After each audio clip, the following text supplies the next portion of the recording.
Mbrëmja e 14 janarit, duke si një udhëtim krejt i zakonshëm për 186 pasagerët që mbushnin avionin Skyngz 308, i cili niste nga Frankfurti drejt New Yorkut.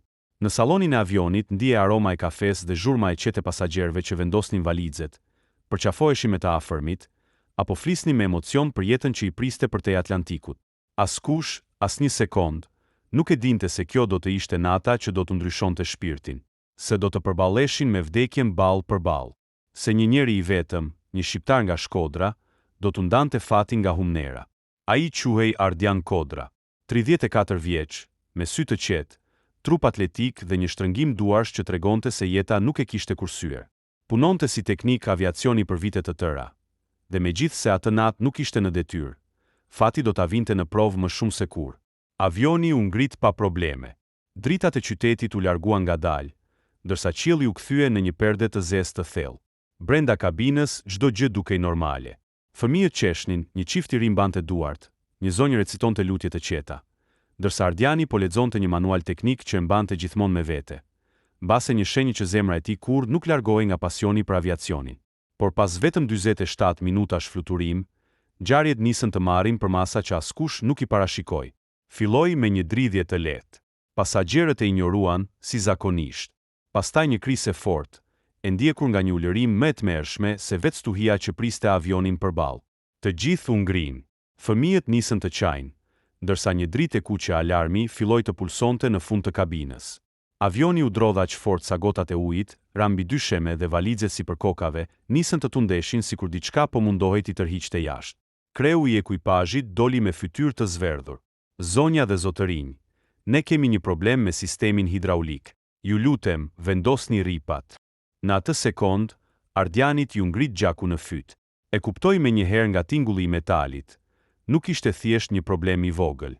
Diçka shumë e rëndë kishte dështuar. Avioni nisi të humbiste lartësi. Alarmet binin njëra pas tjetrës. Dritat u fikën për disa sekonda dhe u ndezën sërish.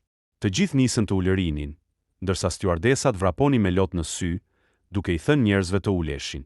Dhe pikërisht atëherë ndodhi momenti që ndryshoi gjithçka. Një nga stjuardesat e njohu Ardianin, i cili kishte udhëtuar shpesh me të njëjtën kompani. Zotëri Kodra, ju lutem, mund të vini me mua, kapiteni po kërkon ndihmë. Inxhinieri i avionit është sëmur. Ardiani u ngrit pa menduar dy herë. Sytë e pasagerëve e ndiqnin sikur ai të ishte shpresa e fundit. Sikur vetë Zoti po ecte drejt kabinës. Korridori dridhej nën këmbët e tij. Zhurma e motorëve ishte bërë një klithme e pandalshme, por zemra e tij nuk lëvizi. Kjo ishte fusha e tij e betejës. Kur hyri në kabinë, e kuptoi situatën menjëherë. Kapiteni ishte i djersitur, steardi i dytë i plagosur lehtë, dhe sistemi i drejtimit gara ishte bllokuar. Kjo do të thoshte vetëm një gjë. Avioni nuk kontrollohej. Kapiteni i tha me një zë të dridhur. Nëse nuk e rregullojmë, do të përplasem në Oqeanin Atlantik brenda 15 minutave. Ardiani nuk e humbi qetësinë. Ma hapni panelin. Me një herë. Dua të shoh presionet. Ai nisi të punonte me duart që i digjinin. Shkundej, ngrihej, binte përsëri mbi panele. Shikon të çarat e kablove, rrjedhjet e lëngut hidraulik, presionin që binte çdo sekond. Kapiteni nuk e besonte ritmin e tij. Dukej sikur ai avion ishte krijuar vetëm që Ardiani ta shpëtonte atë natë. Por kur paneli i dytë dha një shkëndijë të fortë dhe tymi filloi të dilte prej tij, atëherë kuptuan se avioni ishte në orën e fundit. Tymi që po dilte nga paneli i majt të krijonte ndjesinë se avioni po merrte flak. Kapiteni ngriti dorën duke mbuluar hundën dhe u kthye nga Ardiani. Zotëri Kodra, në këtë gjendje fluturimi nuk zgjat më shumë se 10 minuta. Fjalët u shuan nga një goditje tjetër e fortë. Avioni u rrokullis lehtë majtas, duke i përplasur pasagerët e njëri tjetri. Klithmat mbushën korridoret, por brenda kabinës së pilotit mbretëronte një heshtje tjetër. Heshtja e frikës që shikon vdekjen dhe e pranon. Veç Ardianit. Ai u përkul pranë panelit të djathtë, ngriti një pllak metalike dhe futi dorën thellë në sistemin e kablove elektrike. Kapiteni nuk po e besonte. Çfarë kërkon? Aty është sistemi i stabilizatorit. Bërtiti ai. E di shumë mirë, tha Ardiani pa e ngritur kokën. Dua t'i lidh manualisht. Nëse i fus në bypass, avioni reagon edhe pa hidraulik. Kapiteni mbeti gojë hapur.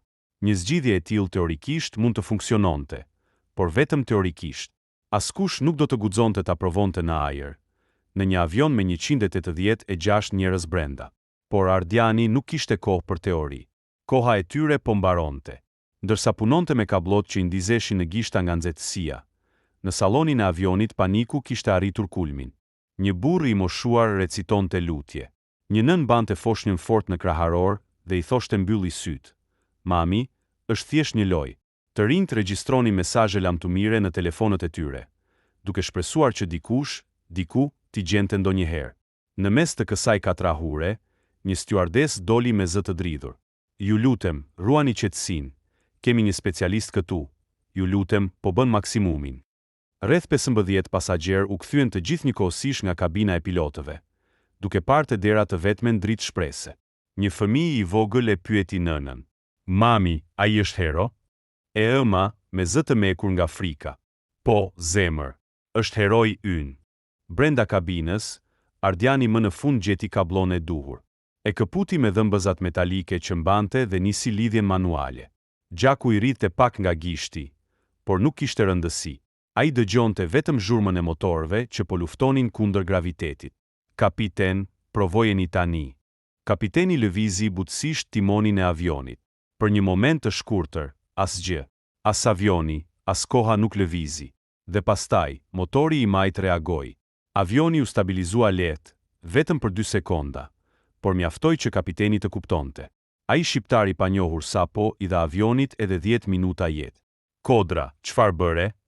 I detyrova stabilizatorët të punojnë në gjendje emergjente. Por nuk do të zgjasin shumë. Duhet të aterojmë menjëherë. Kapiteni kontrolloi radarët. Ishin mbi Atlantik. Aeroporti më i afërt ishte 21 minuta larg. Nuk arrim dot, tha ai me zë të ngjirur. Atëherë s'na duhet aeroport, tha Ardiani. Duhet një pistë tjetër, ose e krijojmë vetë. Kapiteni ngriti vetullat. Ç'po thua? Ardiani u afrua te dritarja e kabinës. Shikoi poshtë, errësirën absolute të detit, dhe tha. Do e ulim në sipërfaqe, në kontroll të plot. Nëse humbim shpejtësinë e duhur, avioni thyhet në 5 pjesë. Nëse ulim drejt dhe me kënd perfekt, ka shans. Kapiteni lëvizi buzët pa fjalë. Një ulje në det ishte e barabartë me mrekulli. Ti e kupton çfarë kërkon? E kuptoj. Dhe është e vetmja mundësi. Në sallonin e pasagjerëve, stjuardesa filloi të shpërndante jelekët e shpëtimit, por jo si zakonisht, duart i dridheshin aq shumë sa një grua e re i mori vetë dhe filloi të ndihmonte njerëzit pranë saj. Të gjithë shikonin nga dera e kabinës, duke pritur lajme. Kur Ardiani doli nga kabina për një moment, duke kaluar drejt pjesës së prapme për të kontrolluar peshën e avionit, reagimi ishte i menjëhershëm. Një nën u ngrit në këmbë, me lot në sy. Të lutem mos u dorzo. Të lutem shpëtoj fëmijët tanë. Një burr tjetër tha. Ne jemi me ty. Çfarë të duhet? Një zonjë e moshuar i puthi dorën.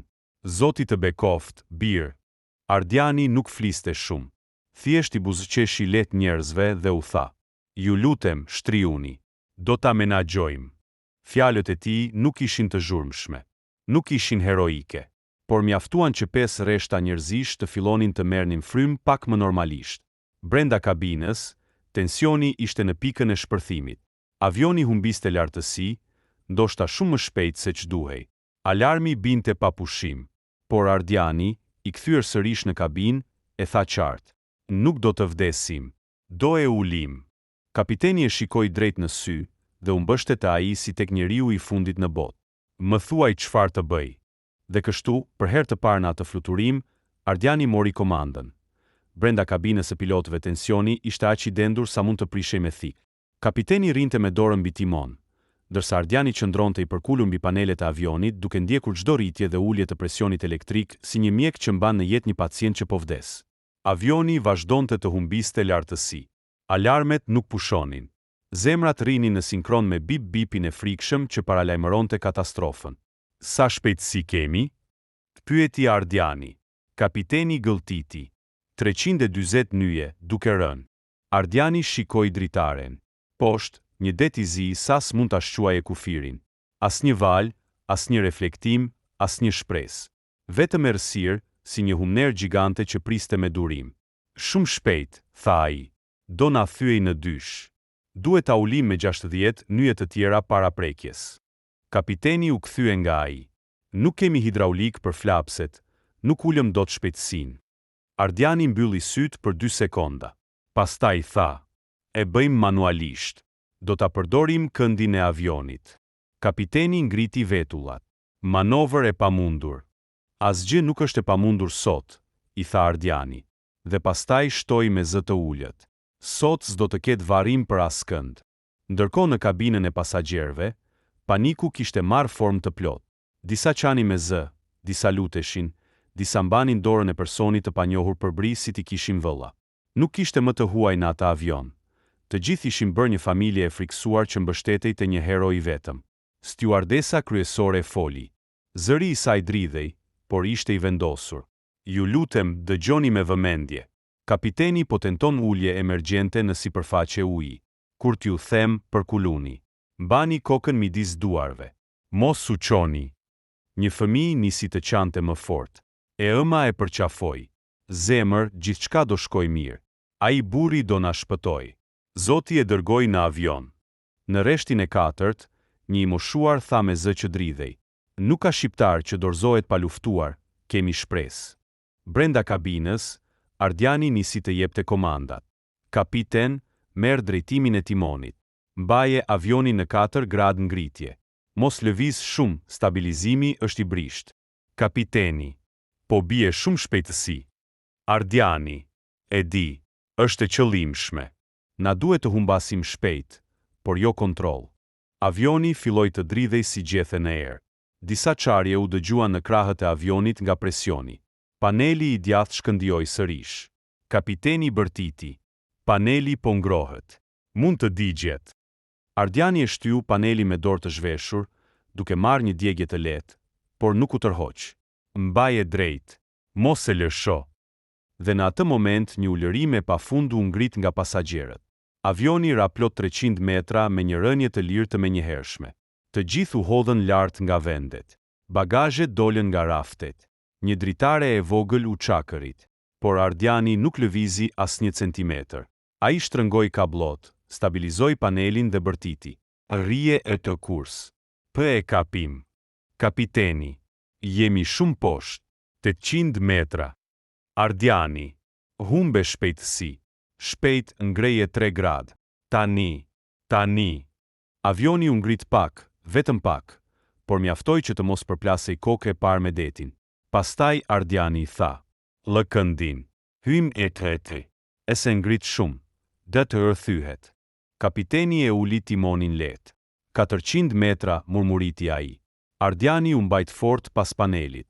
Mori frym thellë. Ky është momenti. Nëse llogarisim gabim, fundi. Në kabinë, pasagjerët dëgjonin vetëm ulërimën e motorëve që luftonin kundër vdekjes. Dritat u fikën për një çast. Të gjithë menduan se kaq ishte. Disa ulëritën, disa bën shenjën e kryqit. Pastaj, si një çar në përerësirë, u dëgjua zëri i stjuardesës. Përkuluni të gjithë. Zemrat u ngrin. Aeroplani hapi barkun drejt detit. Uji duke ja qafër sa mund ta prekje me dorë. Ardiani bërtiti. Tani, kapiten. Këndi 5 gradë. Mbaje. Deti u afrua. Shpejtësia ra në 178 nyje. Kapiteni murmuriti me zë të shuar. Po hyjmë. Zot na ndihmo. Ardiani. E mbaje drejt. E se lëviz mjetin. Kë është. Atë çast, avioni preku sipërfaqen e ujit. Jo si një goditje, por si një rëshitje e dhunshme. Një zhurmë e tmerrshme u përhap, një përplasje që e bëri kabinën të dridhej sikur po thyhej në dysh. Pastruesit e ajrit ran. Dritat u fikën. Uji shpërtheu nga të 2 anët e avionit. Pasagjerët u lëritën. Një nën mbuloi djalin me trupin e saj. Një burr u përplas me sediljen para. Por avioni nuk u thye. Dhe mbi atë përplasje titanike, një zë i vetëm rasi rufe. E kemi. Mbaje. Ishte Ardiani. Avioni rëshiti mbi ujë për 400 metra të tjera, duke u dridhur derisa u ndal. Heshtje absolute. Në atë qetësi, dikush filloi të qante. Dikush tjetër bërtiti. Jemi gjallë. Zoti e ruajti.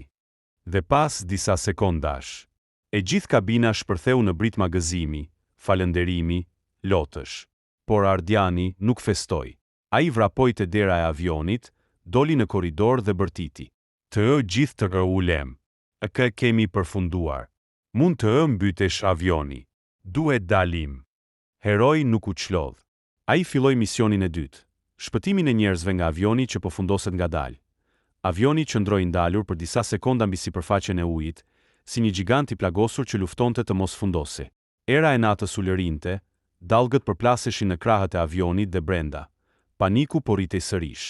Uji i ftohtë hyri i pari nga ndarja e pasme. Shikullonte si goditje akulli dhe pasagerët nisën të shqetësoheshin. Zërat u kthyen në britma. Jemi duke u mbytur. E nxirrni. Fëmijët, e lutem. Ndërsa të gjithë shikonin njëri tjetrin të shushatur, Ardiani nuk humbi asnjë sekond. Ai u hodh drejt daljes së emergjencës, e goditi me supë, por dera nuk hapej. Funksioni automatik ishte dëmtuar nga goditja. Ai e goditi edhe një herë. Pastaj edhe një herë tjetër. Me grusht. Me këmbë. Uji tashmë kishte arritur gjunjët e pasagerëve të fundit prapa. Të gjithë panikoseshin, por Ardiani vetëm u lëriu. Estu lëvizni. Rini të vendet. E tripe e hërpë. Dhe me një goditje të katërt, dera u çau. Ajri i ftohtë i natës i ra në fytyrë, valët i spërkatën krahët, por drita e hënës ishte shenjë shprese. Ai nxori i pari fëmijët. Një djalë i vogël, i ngarkuar me jelek shpëtimi, dridhe i të ri. Do vdesim, zotëri? Ardiani i vuri dorën mbi kokë. Ti. Jo. Ti s'do vdesësh. Unë nuk do lejoj. Dhe e mori në krah e çoi drejt varkës së emergjencës. Pas tij doli një nënë e re që mbante të bijën. Pastaj një çift i moshuar. Pastaj një grup studentësh. Ai u udhëhiqte të gjithë si komandant i lindur, duke mos i lënë të trondite nga paniku. Stjuardesa e cila po shpërndante jelekët nuk i mbante dot lotët. Ti je i pabesueshëm. Ardiani nuk e pa. Nuk kishte kohë për lavdërime. U kthye brenda avionit që vazhdonte të mbushej me ujë. Brenda, disa pasagerë ende ishin të bllokuar. Njëri prej tyre, një burr i rënë trup, ishte ngjitur te sedilja pasi këmba i kishte ngecur midis dy paneleve të thyera. Nuk lëviz dot. Më lini, ikni. Uji tashmë i arrinte deri te kraharori. Ardiani ju afrua dhe bërtiti. Askush nuk mbetet këtu. E të dëgjon? Askush. Ai u përkul, e kapi panelin metalik dhe e tërhoqi me gjithë forcën. Metali shtrembëruar i shkuli dorën, por këmba e burrit u lirua. E mori nën sqetull dhe ngriti duke e çuar drejt daljes. Të dy u zhytën përgjysmë në ujë. Disa pasagerë brohoritën nga jashtë. Hajde o shqiptar. Huaj eka për e sy patriot e. Bari, zoti të bekoft. Pasagerët e fundit u nxorën jashtë nën drejtimin e tij. Secili që kalonte pranë tij e prekte, ja shtrëngonte dorën apo i lutej. Një grua e moshuar i tha me lot në sy. Pse po rrezikon jetën për ne?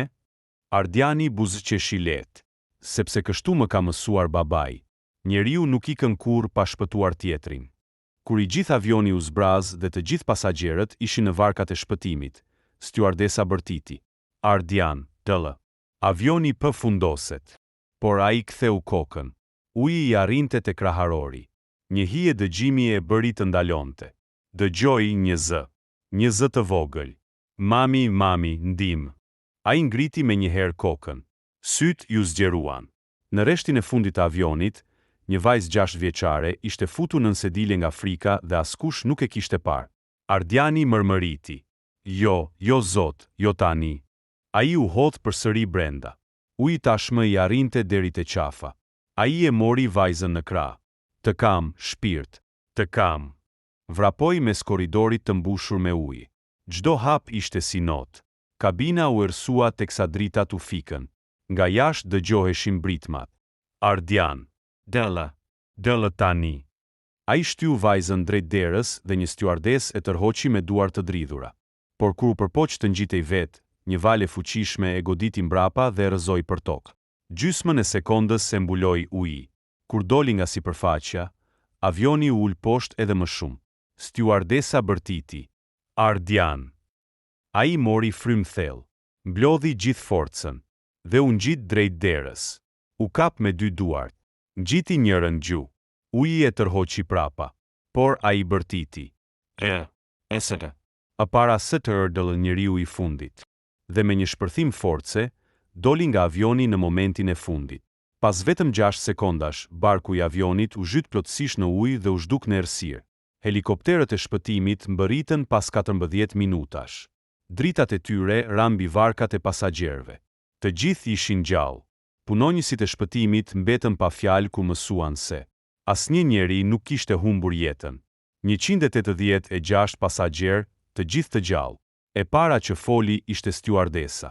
Ai shqiptari. Ardiani, ai na shpëtoi të gjithëve. Ku shpëtimtarët pyetën se ku ishte ai. Pasagjerët treguan drejt ujit.